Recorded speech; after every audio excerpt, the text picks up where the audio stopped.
Brian Flores heard the news that Drew Petzing is coming to the NFC North and took the first flight back to MSP. Let's get into the vibe.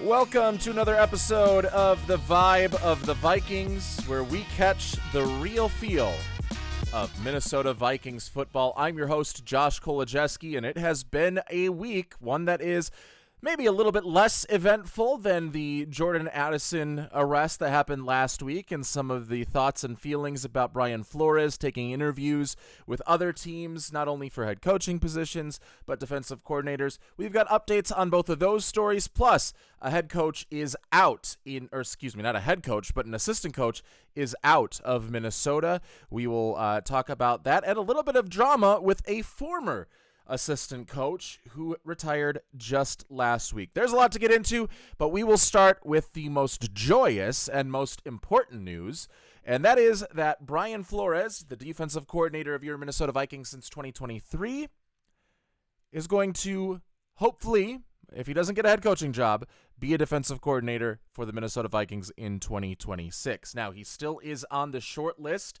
for one coaching job that we know of right now, and that is of the Pittsburgh Steelers.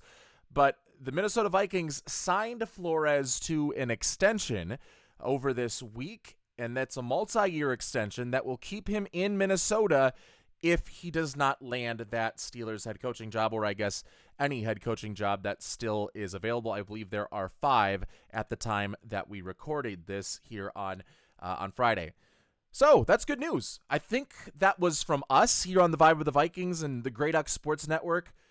Pretty expected news. I think those of us that could take a step back and think about where the news of him interviewing with other teams for defensive coordinators was coming from, and take a look at the context of, his contract just ran out, I think it was a clear case of him trying to maximize the salary and contract that he could get if he returned to be the defensive coordinator, and it was really all whether the Wilfs would balk at that or not. And they did not balk. They met his price, and he will be your defensive coordinator. Now, obviously, if he gets a head coaching job, we will wish him well, and then we will be in the search of a new defensive coordinator. But for now, it seems like Brian Flores is returning to the Minnesota Vikings for 2026. He has been the defensive coordinator of the Purple for all but one of the Kevin O'Connell years, and we don't really talk about that 2022 defense that we all loved so much.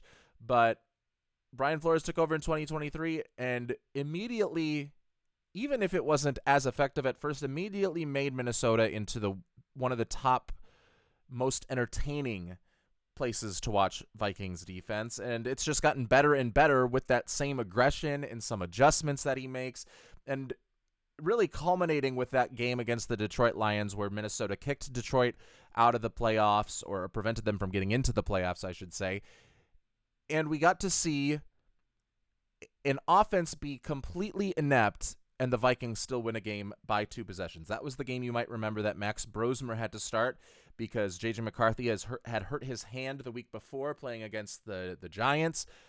And in that game, I remember watching it, and typically when you're watching a football game, even if you have a good defense on the field, and you're watching your favorite team specifically with that potentially good defense on the field, you're still biding your time until the offense comes on. You're looking forward to the offense to get on the field, just from a pure entertainment and watch perspective.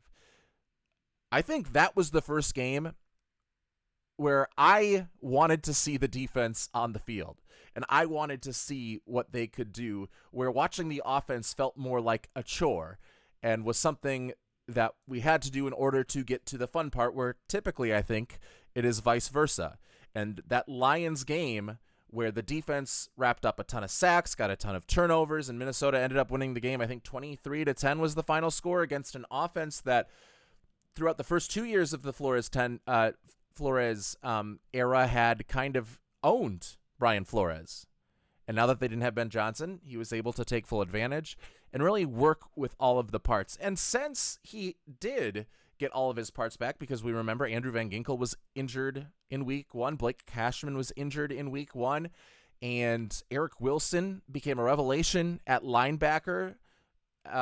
So he got starts in the second half of this season because Ivan Pace was not great. So once he got all the right parts in the game, this defense was the top passing defense in the NFL and one of the top rushing defenses, a top 10, I believe, rushing defense. And I know sometimes it didn't feel like that because guys would get bullied off the line of scrimmage a little bit, but it was statistically a top 10 rushing defense in terms of EPA per rush in the NFL. And I mean, you look at those numbers and you are ecstatic to have him back, especially considering for a lot of that season, that number 1 pass defense had Fabian Moreau at corner. It had Theo Jackson and Jay Ward kind of switching in and out at safety. And those guys might be there next year, but those are not household names. Those are not names that you expect, like Cam Bynum, to make big plays. And then Harrison Smith and Josh Metellus, both versatile guys that can play in the box and play deep in coverage, but are probably a little step slow. Harrison Smith especially a step slower than he used to be. So you are, in those cases against the pass, relying on your defensive coordinator to put the guys in the right position at the right time. It reminds me when I was an intern for the Minnesota Twins, one of the coaches at the time was a guy named Jeff Pickler. And obviously the Twins had Byron Buxton. This was back in 2017. But they also had slower guys out in the outfield like Robbie Grossman, guys that didn't always track the ball the best or take the right route to the ball like Eddie Rosario. You had a lot of different outfielders, and I remember during one of the interviews with Jeff Pickler that we played for the Twins radio was him talking about when you have those deficiencies as a slower runner in the outfield, or not even a slower runner in Eddie Rosario's case, but a guy that doesn't take the most efficient route to the baseball. He has pages upon pages upon pages of putting those guys in the exact right spot where the ball for each hitter against each pitcher is most probable to go towards if it goes to Robbie Grossman in left field. So they position him where he has to do the least amount of work. He is in the right place at first, and from there it is all a matter of getting there and kind of taking how much you have to run, how far you have to run, and the route that you take to get there to catch a fly ball, taking that more out of the equation. And I think that is what Brian Flores does to the pieces of this Minnesota Vikings defense, the ones that are less than the household names. So especially some guys in that secondary, or in Harrison Smith, a guy who is a household name, that is a Hall of Famer, but is in the waning years of his career and has lost a step speed-wise. Obviously still has all of the mental fortitude and the ability to hit, but I think it's fair to say that he has slowed down a little bit. And he puts them in the right places to the point where Minnesota has the top passing defense in the NFL, and in fact did not give up he only gave up 1 passing touchdown through the last 8 games of the NFL season. This Minnesota Vikings defense in the year 2025, when even with the run game coming back, it is still primarily a pass-first league at over 50% for every single team down the board. With all these superstar quarterbacks, the Minnesota Vikings only gave up 1 touchdown through the final 8 games through the air last year.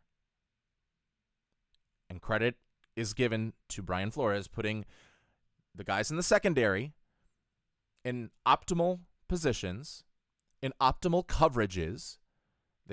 used zone at a higher rate than anybody else, but they mixed up their zones. And they did so based on the tendencies of the offense that they were playing. And, oh yeah, that front seven feasted on quarterbacks all season long. They had the highest pressure rate with the blitz, the highest pressure rate without the blitz. It did not matter if Brian Flores was sending more than 4 or not, because those guys got to the quarterback, and oftentimes there would be simulated pressures. So yes, they were only rushing 4, but from the get-go, they've already caught the opponent's offensive line on their heels a little bit, because now a defensive tackle is dropping into the coverage that was shaded over the center, and the center was expecting to come right at him, and now on the opposite shoulder of the center, there's a linebacker flying through an open gap because of the simulated pressures that Brian Flores is able to help create. And Minnesota did blitz at a higher rate than anybody in the NFL. They were the only team with an over 40% blitz rate all season long. But it was the blitzes mixed with the simulated pressure. It wasn't like it was, I think, in 2023 and even into 2024 at some points where we were kind of inefficient with the blitzes. Like, our pressure rates were still decent, but it wasn't always worth the guys that you were not dropping into coverage. It wasn't worth having just 4 or 5 guys out there, because even if you were getting pressure, you weren't getting pressure at an efficient enough rate, and the trade-off just did not, I wouldn't want to say make sense, but it was not justified from a pure numbers perspective. This year, that was not the case. This year, they blitzed, and when they blitzed, they got pressure. And like I said, when they didn't blitz, they got pressure. Even when they didn't stunt, and even when they didn't simulate, they still had the highest pressure rate among front sevens in the NFL. And that obviously helps your secondary as well. So he is designing all of this. He is adjusting and learning. We saw, especially talking about Detroit, that first game against Detroit, they brought the pressure up the middle with these cross-dog linebacker blitzes, with the linebackers kind of stunting with one another up the A-gap, or up the opposite A-gaps. So you've got Eric Wilson and Blake Cashman both blitzing on the same play, and it forces the running back, Jahmyr Gibbs, who's an excellent pass catcher, it forces him not to be able to get out and forces him to block, and he was not a good blocker, and they got pressure. And then in the second matchup, they adjust, knowing Detroit is going to be expecting that, and might be keeping Jahmyr Gibbs in the backfield, or David Montgomery in the backfield for a little bit longer, and bringing a lot more pressure from the outside, or simulating those cross-dog blitzes, just getting into the head of Jared Goff and the Detroit Lions, and then bringing pressure from somewhere else entirely. He is a defensive whiz. And the fact that he might not be hired as a head coach anywhere is a crime, but it is something that I think makes us very, very fortunate. Now, that does not mean that Brian Flores now will not get hired elsewhere, but he will not get hired elsewhere as a defensive coordinator. He was interviewed by 2 different teams so far in this coaching cycle. And granted, some head coaches, we haven't heard anything out of Arizona, by the way. Like, I don't know. I am in Arizona. When I get on the freeway, I can see State Farm Stadium from my car in the distance. And, even I cannot hear the rumblings that are going on here in Arizona in terms of who they're looking for at their next head coach. So could Brian Flores potentially be a candidate there? And for whatever reason, Monte Ossenfort and the rest of the Cardinals brass are just asleep at the wheel right now? Sure, that could be the case. But the verified interviews that Brian Flores has had so far are with the Baltimore Ravens and with the Pittsburgh Steelers. And the Baltimore Ravens yesterday just announced that Jesse Minter would become their head coach. So that leaves just the Pittsburgh Steelers. And I think I had said really the only 2 teams that I could see hiring Brian Flores would, because of the lawsuit against the NFL, would be the team that brought him back into the NFL despite the lawsuit at first, and that was the Pittsburgh Steelers. But was he more of just a Mike Tomlin guy, and that's why he got there? Maybe.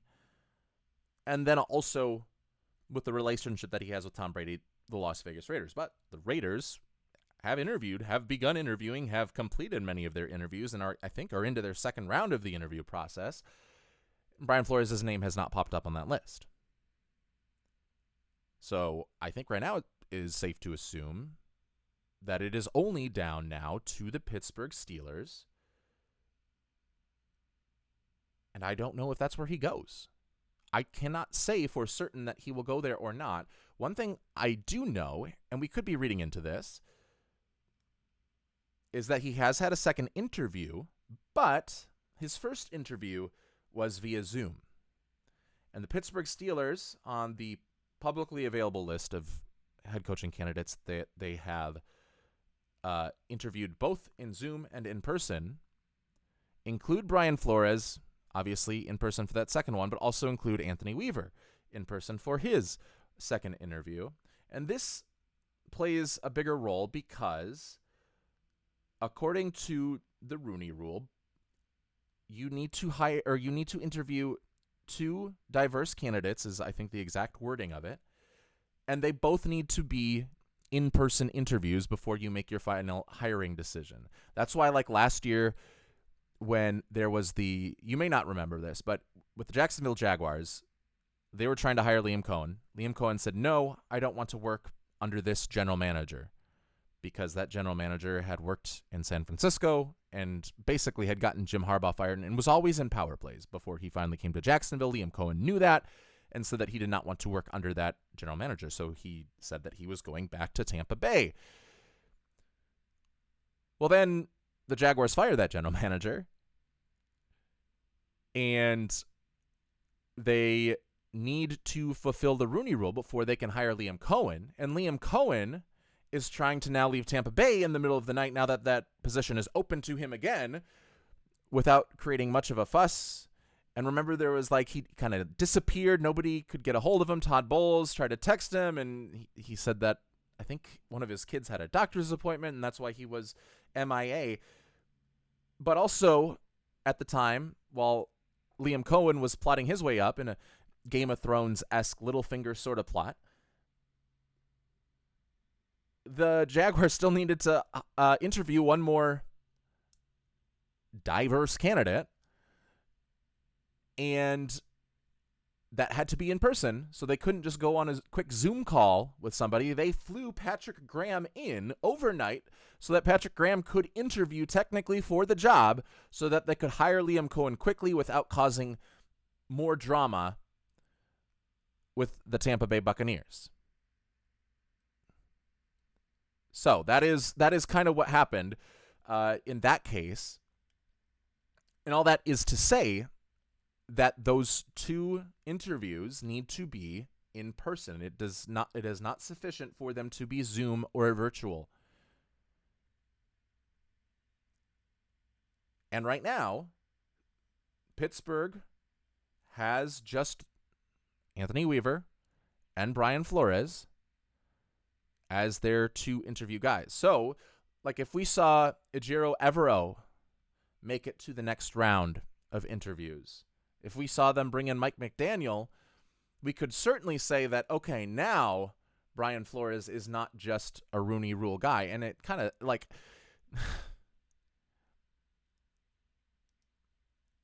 it definitely sucks to kind of have these very talented head coaches basically just be assistant coaches just be token candidates for some of these jobs. And that's part of what Brian Flores' lawsuit against the NFL is that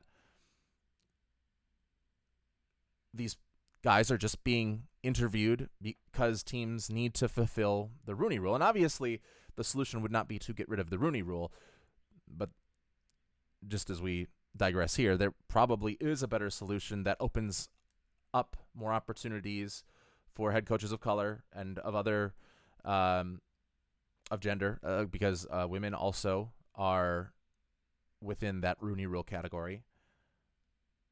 I feel like there is a better way to do it so that you don't have these sort of sham interviews. And again, I am not saying that Brian Flores and Anthony Weaver for Pittsburgh are sham interviews, but I am saying that we would know for certain if they were sham interviews or not if they were to interview one of the candidates from their first round of interviews in the Zoom interviews, which was Ejiro Evero. Or again, any other diverse head coaching candidate by the words of the Rooney Rulebook. So that's where things sit with Brian Flores. We don't know how serious of a candidate he is. He was at one point the favorite to become the next head coach of the Pittsburgh Steelers, but I believe he has now fallen to third behind Mike McCarthy and Chris Shula. And now that is just kind of where the money is coming in for each of those guys that adjusts those odds, but it's also based on a little bit of insider NFL information by these book companies. So there is still a chance. He's still in the top 3 according to like DraftKings and Sports Duel, and all of those other sports books, FanDuel. But he has fallen. His odds have fallen. And it's interesting that he was signed as the defensive coordinator before the Steelers completed their head coaching interviews. Because he really doesn't have much of a reason to do that.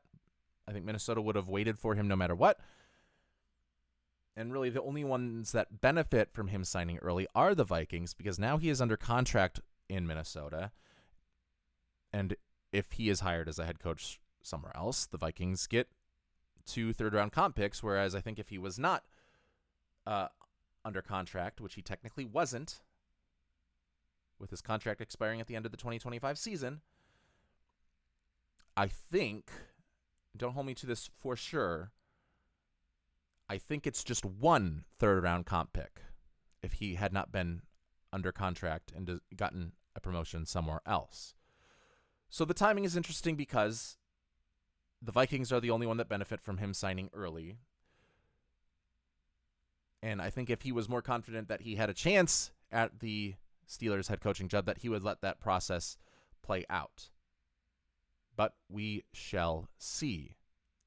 As of right now, the defensive coordinator for your Minnesota Vikings is Brian Flores, and that was not something we could say definitively a week ago when he was not under contract. We are making steps in the right direction. And we mentioned last week that one of those steps that we thought could have been pointing towards Flores' return, if he didn't get a head coaching opportunity, was Mike Pettine retiring.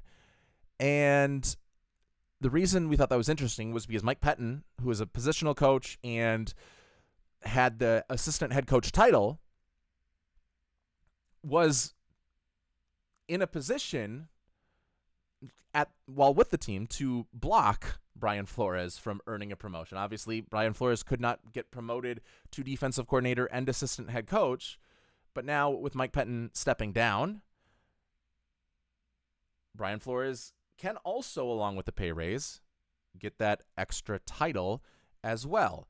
And there was some speculation, not only here, but on like Vikings Twitter and Vikings Reddit, that perhaps Mike Pettine was not retiring under his own volition, but was kind of forced out of the position so that the assistant coach title could be available to Brian Flores.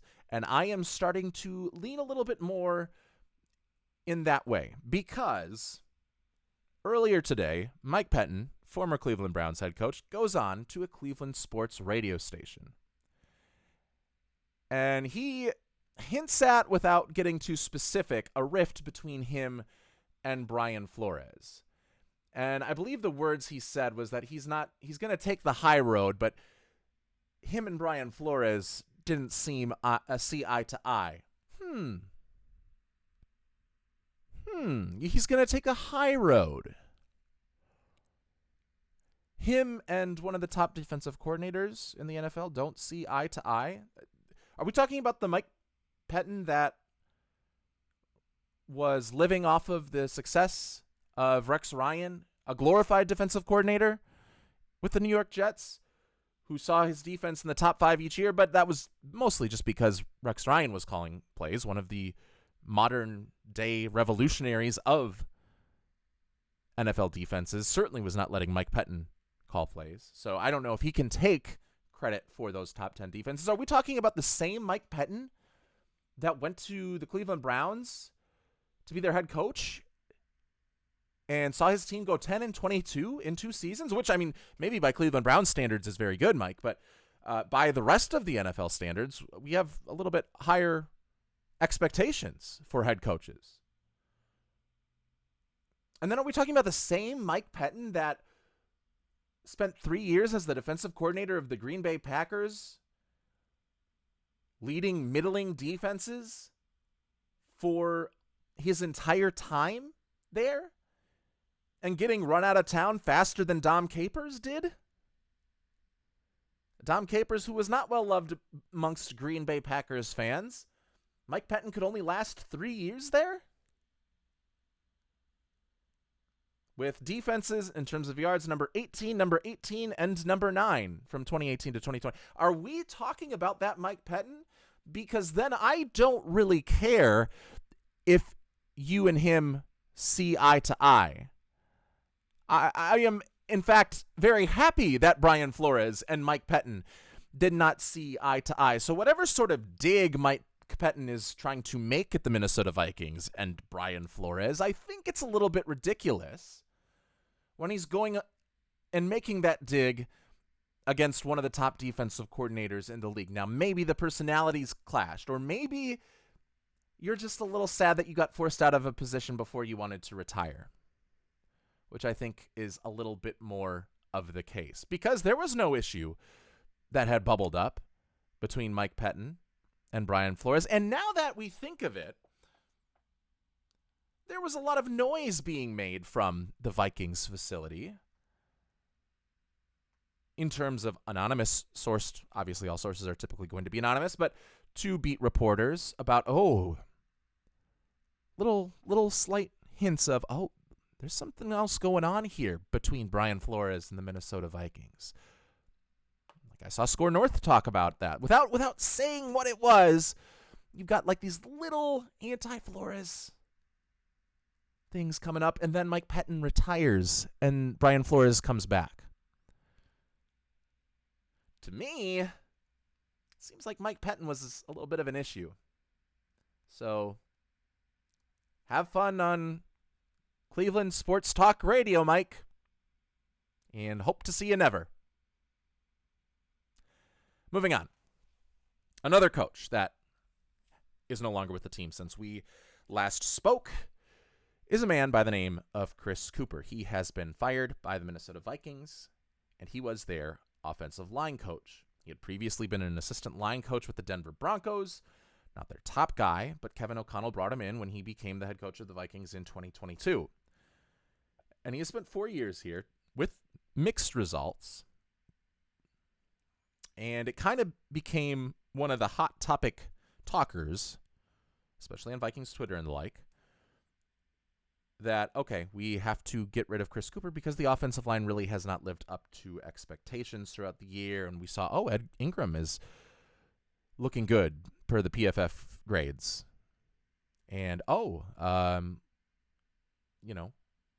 Garrett Bradbury looks better than he ever did in purple, which I don't think those were true. If you ask Patriots fans, they'll tell you the same thing that Vikings fans had told you, is that Garrett Bradbury's really good with reach blocking and the outside zone run, and then gets run over in pass protection if there is a size disadvantage against a good big nose tackle. Same issues that they had here. And Ed Ingram, again, has the high running block running grade, but as the season went on, the pass blocking grade kind of fell back to where you'd expect it from Ed Ingram. So it's not as if he was not developing these guys. I mean, he probably gets a lot of credit for the development of Christian Darrisaw.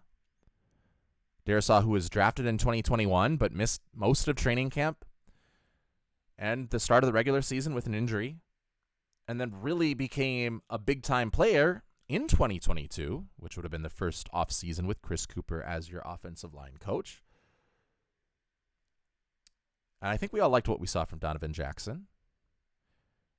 And I think we can say that Blake Brandel has kind of been a relative success story. Not to say that Blake Brandel is some world-beating guard, but had good grades early on in the 2024 season as Minnesota's left guard,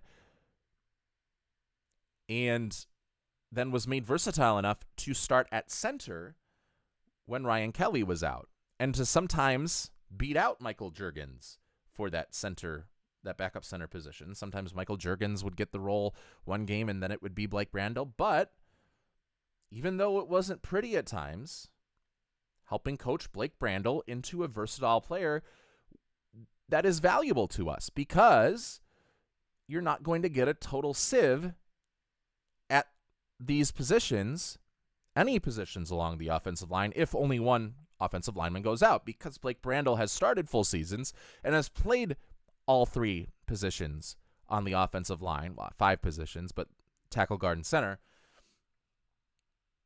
And I think you can credit some of that to Chris Cooper, probably.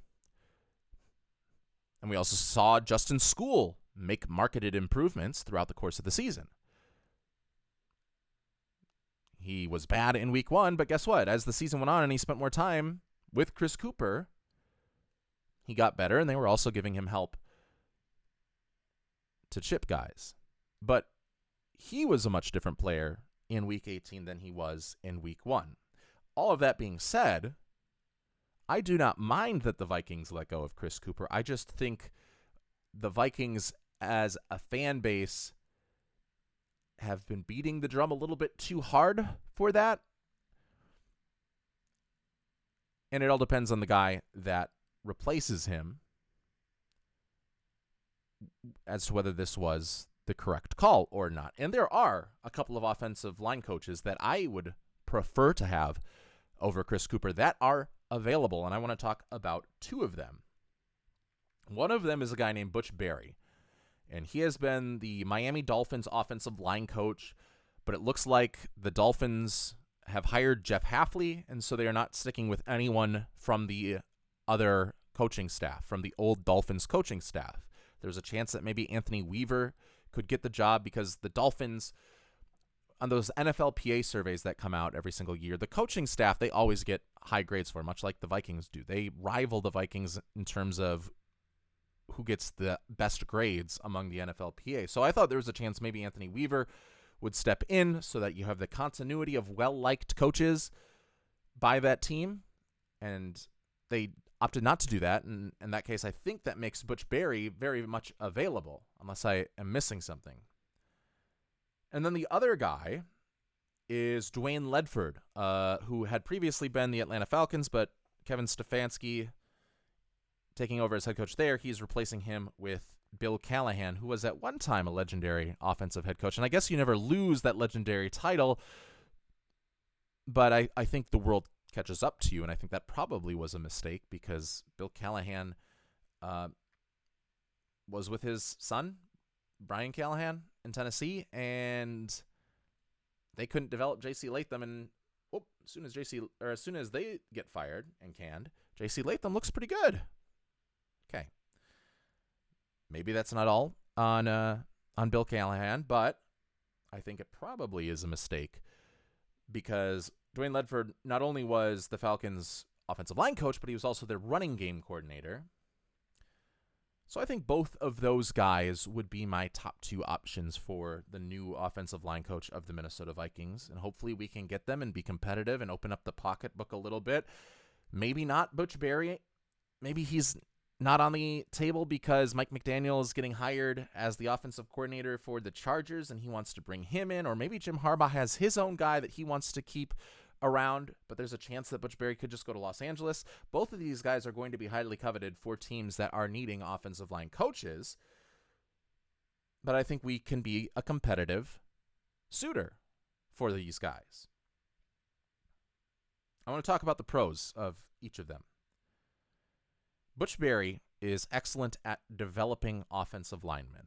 He helped turn Aaron Brewer into the best center, or a top 3 center at the very worst, in the NFL. And you probably haven't heard the name Aaron Brewer. And that's because you really don't get much you don't really hear much from centers until after their first really good season. Creed Humphrey, even though he was good all throughout his rookie season, we really didn't know much about until everyone was talking about, oh yeah, Creed Humphrey, really, really, really good. He had a really good year. And then coming into the next season, oh, he's one of the top players at this position. It's Creed Humphrey. I think that's how people are going to be talking about Aaron Brewer coming into the 2026 season. Butch Barry gets a lot of credit for that. Also, Austin Jackson, Patrick Paul, both guys that were raw prospects on the outside, on opposite tackles, both putting up good seasons for Miami this year. Both under the tutelage of Butch Barry. So that would be the main reason to bring in Butch Barry. For Dwayne Ledford, yes, he can develop, but what I like most about him is his work as the running game coordinator for the Atlanta Falcons, who under Zach Robinson played a lot of outside zone, more outside zone than any other team in the NFL. And I wish the Vikings would kind of go to that more as their offensive identity and go everything off of the outside zone, because the most efficient rushing offenses in the NFL over the last half decade have been rushing offenses that use a healthy amount of offensive zone or outside zone. And with outside zone,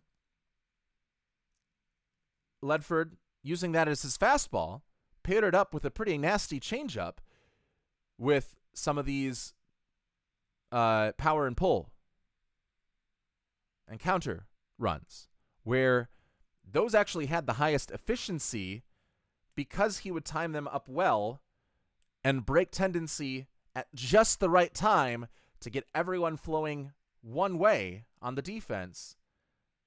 And then no longer is this outside zone a reach block, it's a down block, and we've got two pullers coming the opposite way, and it's a wide open lane for Bijan Robinson. And obviously, Bijan Robinson deserves most of the credit, and Chris Lindstrom deserves most of the credit for the running system, or for the running game, the execution of the running game, but it's still Dwayne Ledford's system. And they didn't just run outside zone from like a standard one-back set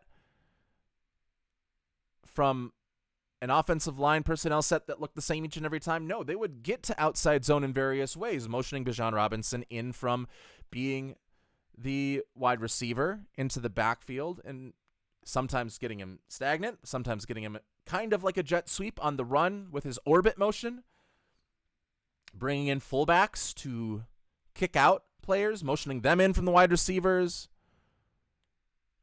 They would use a lot of motions and dress up a lot of their outside zone plays in really fantastical sort of ways, and I would be on board with that. But I think Kevin O'Connell likes having a more diverse set of run concepts to work with.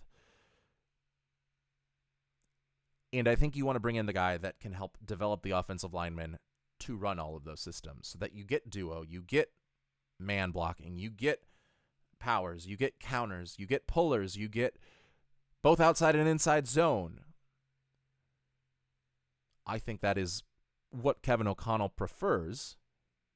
And so I would really be interested in bringing Butch Barry to coach the offensive line and help develop Donovan Jackson, Will Fries, whoever our next center is, because even if we were not to cut Ryan Kelly still would only have 1 year left on his deal. So whether that is Michael Juergens or Blake Brandel or a guy that we might draft in the middle rounds this year, I think I'd want Butch Barry being the guy to help develop him and to get the most out of him so that we can get our own Aaron Brewer. And then Kevin O'Connell can continue to be in his run game, working with Wes Phillips. He can diversify his run game concept so it's not just outside zone, which I think you would have if Dwayne Ledford was your guy. He is more of the system guy to get the right system and the right running plays, whereas I think Butch Berry would be the guy that you would put your most trust in if you are just developing players. And that is kind of whatever taste you like best. Let me know what you think. Do you want Butch Berry as the next offensive line coach? Do you want Dwayne Ledford or someone else? Drop it in the comments below, and maybe we'll talk about it on our next show.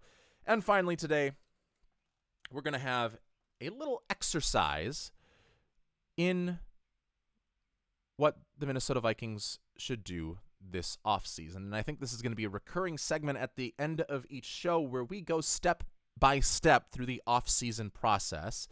And I've used the Pro Football Network database, which has like a very cool general manager simulator for the offseason that you can use. I use that a little bit, but to kind of test out some things, but I think it gives you a fairly accurate representation of the numbers because they line up with over the cap and spot rack, but I think user interface and what you can do with the Pro Football Network. I don't think it's Pro Football Network simulator. I would use that to actually run the simulations and then just cross-reference the salaries and how much you could get off of the cap if you release players or restructure them. I would get that information from both PFN and from OTC and SpotTrack so that I could make sure that I was not getting too optimistic or pessimistic about what the Minnesota Vikings could do this season. So today we're going to talk about some cut candidates, some trade candidates, and some restructure candidates so that the Minnesota Vikings can work with some money in free agency this offseason. Because as of right now, Minnesota, if you take into account the number of draft picks that they have and the contracts based on the slots that those draft picks would receive, it comes down to a projected minus $58 million that we have available. $58 million over the cap currently, which isn't a great place to be. But there are some good news, and that is next year we have over $50 million. And the year after that, it is less guys under contract, but $100+ million. And that's also in 2028 when there have been some inklings about the salary cap going up. So if we are in this hole that we need to fill just to get back up to zero, you can use the dirt from the 2027 and 2028 piles through restructures if you don't want to just cut everybody. And all of that depends on each of these guys' contracts. But I specifically wanted to point out a couple of these players who we could save money with and get ourselves into a position where we are comfortable for next year without jeopardizing what we can do in the following 2027 offseason. I think is the one you have to be the most wary of. But even so, you're hoping for success in 2026, and if you don't have it, you are probably rebuilding some of this roster with potentially a new quarterback. So keeping that in mind, keeping in mind that you would probably rather maximize what you can get from J.J. McCarthy this year, give him the best position that he will be in during his career to see what exactly you can get out of that. And if it looks especially like it did during the first half of this season, then you cut bait on that, and you kind of just start. Then Kwesi's assuredly gone, which it doesn't look like he will be gone for anyone that wanted Kwesi gone, and we talked about that on one of our first shows, is that it's something that I could see happening and would agree with, but I don't know if it's something you want to do this year.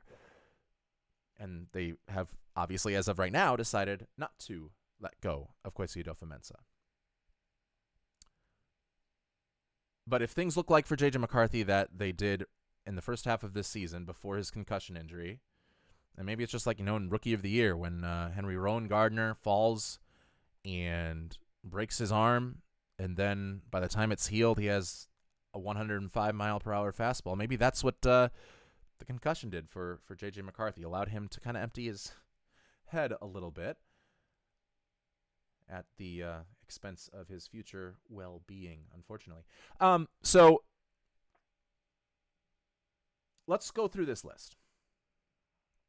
Here are some guys that can be cut and the money that you can save from them. And a lot of these guys can also be restructured.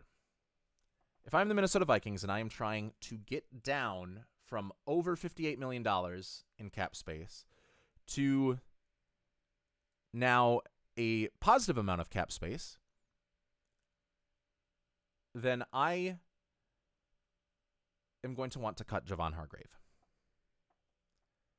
And I do like Javon Hargrave, but a couple of things come into play here is that you can't restructure his contract. There is, according to the websites that I have used, so take it with a grain of salt, not official, but there is no money to be saved by restructuring. There is no money that comes off the cap by any sort of restructuring of Javon Hargrave's contract.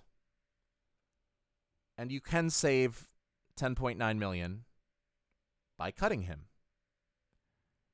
And I do think you want to keep most of that defensive line and front seven intact, but I think in this case that does not work with Javon Hargrave. A guy that got pushed around a little bit in the running game, a guy that was on the bench a little bit more in the second half of the season, was always a pretty good pass rusher up the middle for Minnesota throughout the year. But I feel like you have a younger, better version of that with Jalen Redmond, and he's also probably a little bit better against the run as well. And you can get a more solid nose tackle, a more stout, bigger nose tackle in either the draft or free agency once we get this cap down. So I know I'm not making any major headlines here by saying that adios Javon Hargrave. That is something that I think most folks doing this exercise will also have the same thoughts on.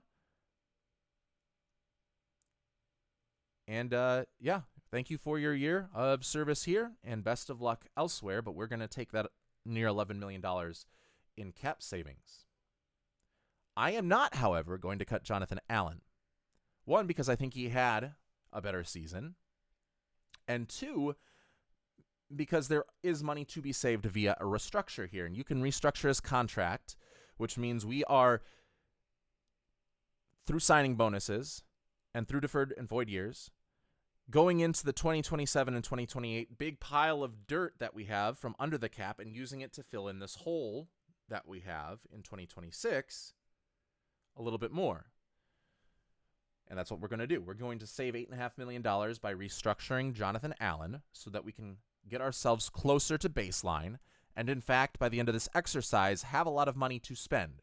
You can get, and remember, this is up to $8.5 million. So the Vikings don't have to push all of that extra money down the line, but they can do, and I think they should do, is saving that $8.5 million.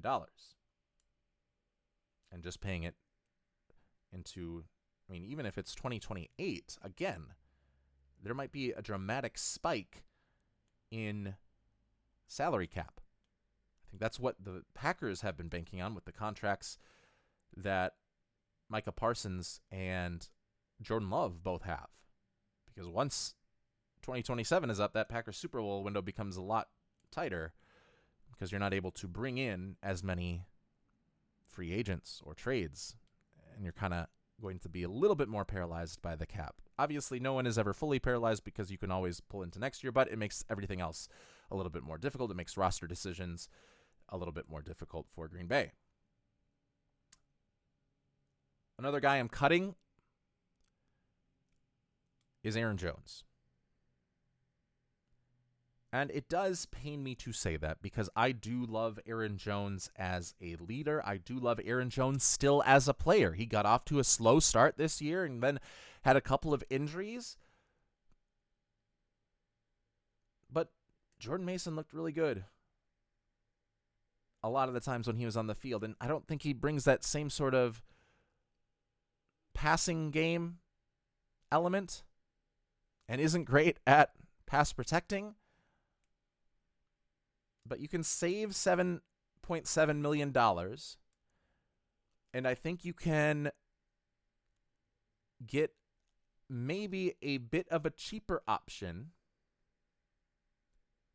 in free agency or in the draft that can do a lot of the things that Aaron Jones does. Whether you just want like a pass blocking sort of guy and a receiving guy for third down, could get Dare Ogunbowale. Easy for me to say. But that's basically what Houston has used him for, and he's done a good job at it. He's not a name that will jump off the page at you, but Jordan Mason takes over the bulk shares of the first and second down reps and is not splitting time as much. And you bring in Dare Ogunbowale in to help you pass protect on third down and be an option on third down. So it hurts, but it would be getting rid of Aaron Jones and saving $7.7 million here. And if you're keeping track at home with a calculator, don't worry. I've already done the math on my spreadsheet here going into the show, so you do not need to have the calculator typing for this. Back to the restructures. You can save up to $18 million in cap space on Justin Jefferson's contract. And remember, these restructures are built into the contract, so we are not renegotiating deals. These are not guys taking a pay cut. It's just within the accounting books getting their money to them in different ways so that it does not affect the salary cap this season specifically. These are just like little accounting tricks that I think we've become familiar with the Minnesota Vikings making since Kirk Cousins' $35 million contract was on the books for 6 years. Whether you save and defer / void out all of that $18 million in salary cap to 2027, 2028, 2029, and so forth, and perhaps even beyond the scope of Jefferson's current extension, then that's up to you how much you want to do there. But I would suggest a healthy amount of that if we are trying to make this team and give J.J. McCarthy his best shot to compete and really show Vikings fans that he can be their franchise quarterback this year. Again, I think I might have stopped short, but if not, and you're getting rid of him and you're getting rid of Kwesi Adofo-Mensah, you are bringing in a new rookie quarterback, a new rookie contract, and you can start to tear down some of the veteran pieces on the roster so that at those times you are not dealing with the cap issue as much and have another sort of competitive rebuild, but maybe look more like you did in 2023, where you're still in games and still have a chance at the playoffs if your quarterback stays healthy, but getting new guys involved in Kevin O'Connell and Brian Flores' system. And in that case, you wouldn't have to spend as much money on outside free agents and would be relying more on rookie deals and reclamation projects that you are trying to make great. Which is why I think the Vikings can and should afford pushing these contracts, or at least the cap number of them, down the line a little bit. So again, this is not me saying Justin Jefferson take a pay cut. This is me saying Vikings do the accounting work to restructure and save the $18 million that is on the books. I don't know how that all gets allocated, if Justin Jefferson actually gets more of that money later or gets more of or if it just stays the same. He's getting the same paycheck year in, year out. But save that $18 million. He's still going to get it. And I don't think you're going to make him angry. I don't think that is something that would do. Christian Darrisaw, same $9.2 million. And when we talk about restructuring, I'm just going to go through the list of guys as we kind of bump up against the end of the hour here that we have. Christian Darrisaw, restructure, saves up to $9.2 million. Jonathan Grenard, restructure, saves up to $13 million. Byron Murphy and Andrew Van Ginkel can both be restructured up to $11.3 million each. Will Fries, $9.2 million. And then if you want to open up even a little bit more, I think this would be more towards the end of the offseason. If there's a guy that you really want and you just don't have the cap space, you could do a guy like Josh Metellus. One more cap casualty, though, that we are cutting is going to be Ryan Kelly. And there's a chance that Ryan Kelly retires. But you save $8.3 million by getting rid of Ryan Kelly. And if we are going to bring in a new offensive line coach, and if center is kind of the most important position in terms of communicating and knowledge and developing along the offensive line, you want him to choose his center, whether that be in the draft or free agency. And maybe he does like Ryan Kelly, but I think he is too expensive to keep on this roster based on just where we are against the cap. So you save $8.3 million by cutting him this year, and you're off to a good spot. We could also do some trades, and I've floated the idea around about trading Jordan Addison, but he's not being charged for his incident in the casino in Florida from a couple of weeks ago. Those charges have been dropped. Seems like he was belligerent, might have been intoxicated is what we are hearing through the grapevine, but none of that has been confirmed. All of that is alleged. But refusing to leave a casino is what the details said, and typically if you are in your right state of mind at that time, you're probably not making as big of a fuss as Jordan Addison, a guy who we have also seen have some issues with mistimed use of alcohol in the past. And something obviously that, that's not, even being publicly drunk is not a bad thing, but the belligerency is a little bit. But regardless of all of that, you do not trade him this year. You pick up the 5th-year option, and maybe you trade him at the deadline if you think that you are not going to be able to compete. But I think for the offseason, you do not trade Jordan Addison unless you have a solid plan. And maybe you do it, but you do it after the draft, because Denzel Boston or like everyone's scared off by Jordan Tyson, and his injury history lets him fall to number 18. And then, you draft Jordan Tyson there. And adios, Jordan Addison. But I don't think it would be a pre-draft trade if you are going to trade him. I think one guy that you can trade, though, pre-draft and not worry about the long-term ramifications of is TJ Hockenson.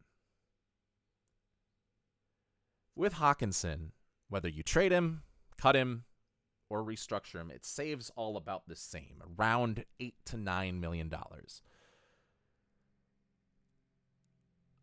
You obviously don't want to cut him because I think you can get something for him. I think he has value in a trade. And according to some of the charts that I'm looking at, and all of this is speculative, and it's based on history and not necessarily based on how future decisions will be made, but you could get like a third if you send a 5th or a 6th over with TJ Hockenson to a team that needs a tight end. And maybe that is too much that the Vikings are asking for, or not enough, but I think right around that range is where I would be looking to ship off TJ Hockenson somewhere. You might be saying, well, who's going to play tight end? I think Josh Oliver is a fine replacement. I think it allows Josh Oliver to be on the field every single play, and then you're not tipping your hand as much as to whether this will be a running play or a passing play. Because Josh Oliver, obviously the better run blocker. TJ Hockenson was fine and could chip and release in pass blocking situations, but Josh Oliver was the guy that you would want out there if you were going to run the football. And sometimes you'd be forced to do 12 tight end sets or just bring Josh Oliver on, because if you tip your hand and it's just Josh Oliver, they know you're probably going to run the football or it's going to be a play action. And they can kind of manipulate their defense into that and even manipulate some of their personnel. Whereas if TJ Hockenson is the guy out there, maybe they are expecting just pass, and if it is a run, he's having some issues. So they would do 12 personnel a lot with Josh Oliver out there so that you had the threat of the pass, you had the threat of the run. And yes, Josh Oliver is not the pass catcher that TJ Hockenson is, plain and simple. And Josh Oliver does not have the same route tree that TJ Hockenson has. But I think he has a pretty standard tight end route tree. And we have receivers right now that make it okay for us not to have a premier pass-catching tight end out there. I want this year to really be about establishing the ground game and making it easier for J.J. McCarthy to throw the football so that we can see what we have with him in ideal sorts of situations moving on into the future, and to see if he is worth giving that fifth-year option to, and a contract extension, which would be the case next offseason. That's when those fifth-year options would be up for decision, and also when he could start to be getting extensions. So that's coming right up on us. And I want a guy that can establish the run and that can be in the play-action passing game and had a good rapport with J.J. McCarthy. Like, J.J. McCarthy, didn't matter if it was Ben Sims or T.J. Hockenson running the tight end route, he would throw it to him. His best throw of the season maybe was that sideline play to Ben Sims, of all people. So I don't think you need T.J. Hockenson, and I think the value that you can add by removing him via a trade, both in terms of draft capital and the money that you are able to save for free agents, I think that is worth doing. So let me know. Do you like the TJ Hockenson move? Would you not like trading TJ Hockenson? Is there someone else that we should trade, someone we shouldn't cut? Let us know in the comments and postings below this episode, whether you're watching us on YouTube, Twitter, Facebook, wherever it is that or listening to us on like Apple Podcasts, iHeartMedia Podcasts, wherever that is. Let us know what you would do in order to save cap money, because this will give us a solid place to work with. And I believe the money that I came to was, instead of now being 58 over the cap, we can get to like a 49 under the cap. And again, it has an effect down the road, but it allows us to make some more moves for one more all-in year with J.J. McCarthy at quarterback, or if you want to bring in another quarterback. Allows you to get space to trade for Mac Jones, Anthony Richardson, bring in Aaron Rodgers if he wants. If that's your flavor, and if that's what you want, obviously that's going to help with this as well, and it is one, and especially if it's Aaron Rodgers, it is an all-in season. I think that's where we are going to leave it today. It has been a fun one, and we thank you for tuning in here on the Vibe of the Vikings. And that's the vibe for this week. You've been tuned in to the Vibe of the Vikings. I'm Josh Kolodziejski with Grey Duck Sports, and you can keep feeling the vibe, Vikings fan. Until next time, Skol.